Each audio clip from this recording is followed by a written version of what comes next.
Bismillahirrahmanirrahim. Assalamualaikum warahmatullahi wabarakatuh. Kembali lagi berjumpa dengan saya Wahyu Sudrajat dari SMK Negeri 1 Anjatan. Salam satu hati.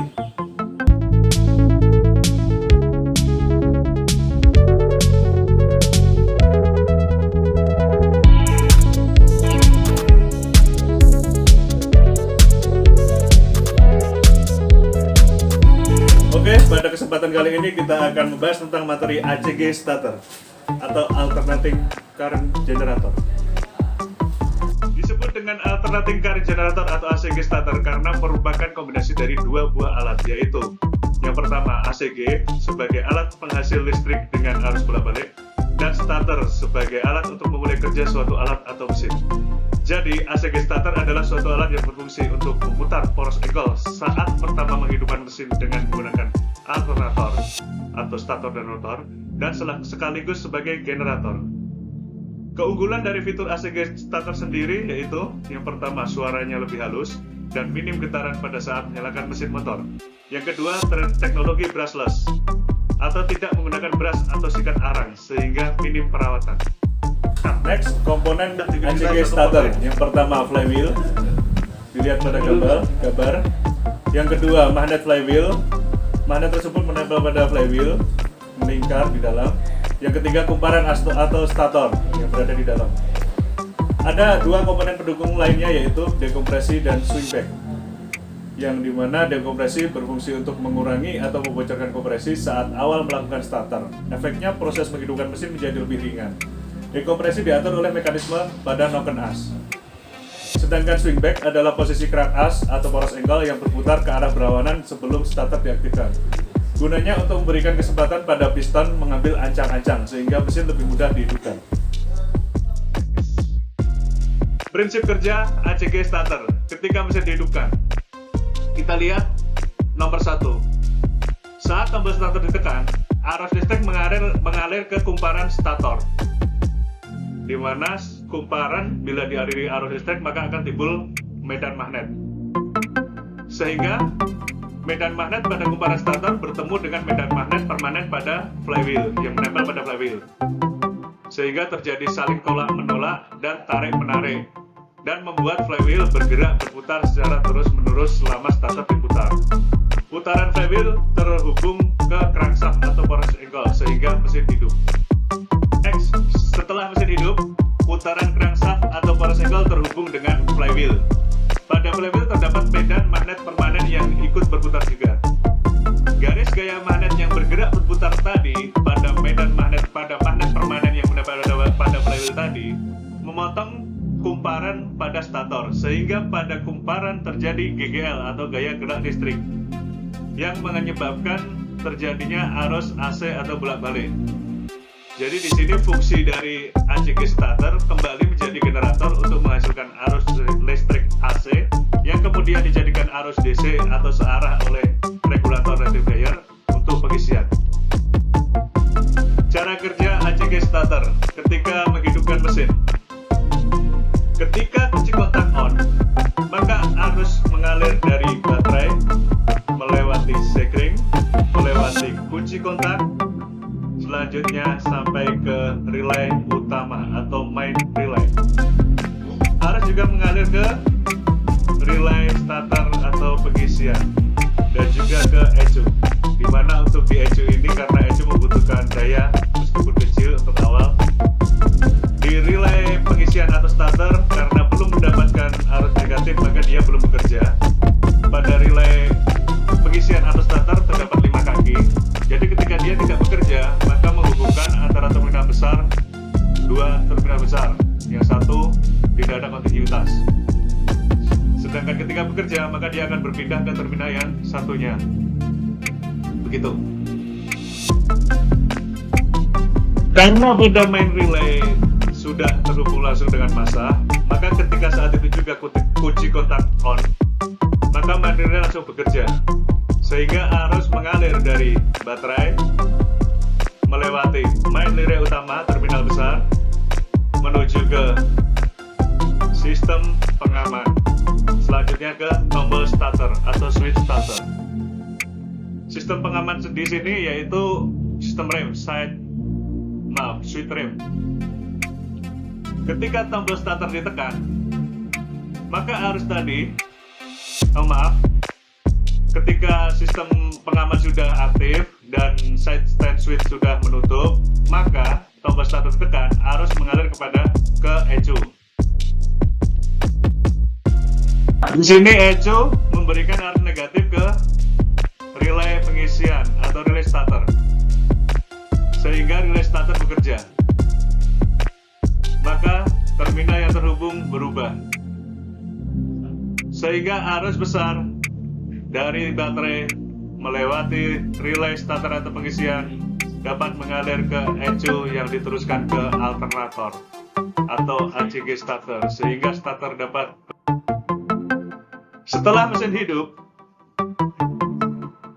tombol starter dilepas, sehingga relay starter pengisian menjadi off karena arus terputus,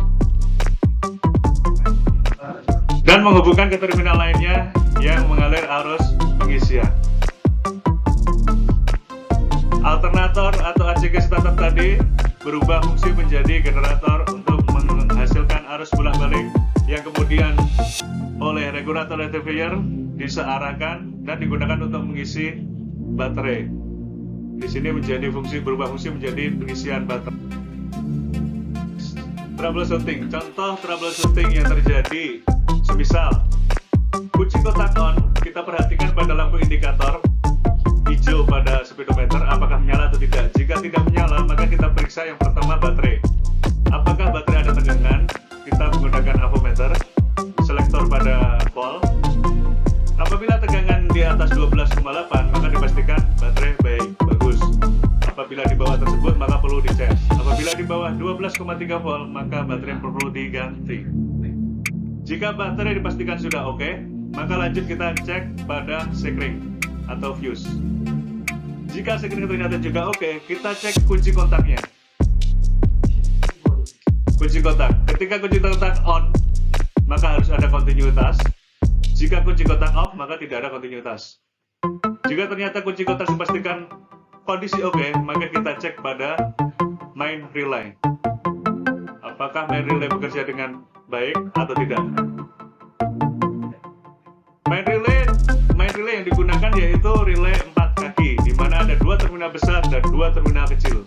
2 terminal kecil kita cek dengan avometer dengan tahanan ohm. Jika ada kontinuitas berarti kumparan oke. Jika tidak ada berarti relay starter rusak karena kumparan putus. Maka sebaiknya ganti. Jika di sini ternyata relay oke, maka kita cek lampu indikatornya apakah mati atau hidup. Oke, jika kita ambil kesimpulan aja semuanya oke, tapi starter tidak bisa. Kita cek dulu ke switch rem. Apakah switch rem normal atau tidak? Kita pakai avo, ketika switch rem kita tekan, maka dia ada kontinuitas, sedangkan kita dilepas, ketika dilepas tidak ada kontinuitas. Apabila ada arus berarti normal, apabila tidak ada arus berarti ada hubungan yang terputus. Lanjut kita cek pada tombol starter. Kita menggunakan avo, ketika tombol starter ditekan maka ada kontinuitas, jika dilepas maka tidak ada kontinuitas. Apabila semua dipastikan sudah baik, baik itu sistem pengaman yang terdiri dari switch rem dan triple S atau side stand switch dipastikan normal. Izin tambahan, untuk side stand switch dapat dicek dengan ohmmeter. Ketika standar ke bawah maka dia tidak ada kontinuitas, ketika standar ke atas dia ada kontinuitas. Bila semua dipastikan sudah baik, maka kita cek relay starter pengisian. Relay starter pengisian terdiri dari 5 kaki, ada 5 kaki. Ada terminal kecil yang terhubung dengan kumparan, dicek dengan ohmmeter. Apabila ada kontinuitas berarti baik, apabila tidak berarti kumparan putus, maka ganti relay starter pengisian. Yang kedua kita periksa terminal besar, 2 pin besar atau kaki besar. Kondisi off kedua kondisi starter tidak bekerja, Dua terminal besar kontinuitas, ada kontinuitas, sedangkan yang lain tidak ada. Dan ketika bekerja berpindah ke terminal satunya ada kontinuitas. Jadi bekerjanya gantian. Ketika off dia ke terminal satunya, ketika on dia ke terminal yang lain. Jika relay starter dipastikan kondisi baik, maka trouble-nya ada di alternator atau kumparan. Dapat diperiksa dengan ohmmeter setiap kumparan apakah sesuai spesifikasi atau tidak, berapa ohm ada di buku BPR. Bila melebihi spesifikasi maka dipastikan harus diganti karena pengisian akan lebih tinggi. Jika tidak ada maka ada yang terputus. Jika tak terhingga ada kontinuitas full, berarti ada hubungan singkat antara kabel ke kumparan. Yang terakhir untuk pengisian, kita cek tegangan pengisian pada baterai. Kita nyalakan mesin dengan kondisi RPM agak tinggi, sekitar 4000 sampai 6000. Dengan lampu utama menyala, lampu jauh, dengan avometer. Tegangan pengisian yang normal yaitu di atas tegangan baterai. Tapi tidak boleh lebih dari 15,5 volt. Apabila melebihi 15,5 volt, maka dipastikan regulator rectifier yang terdiri dari menjadi satu di ECU itu rusak, maka ganti satu unit ECU. Namun apabila tegangan kurang, maka juga dipastikan regulator rectifier juga rusak. Jadi yang baik yaitu di atas tegangan baterai, namun tidak boleh lebih dari 15,5 volt. Oke, sekian presentasi dari saya. Ada salah kurangnya mohon maaf. Akhirus salam. Wassalamualaikum warahmatullahi wabarakatuh.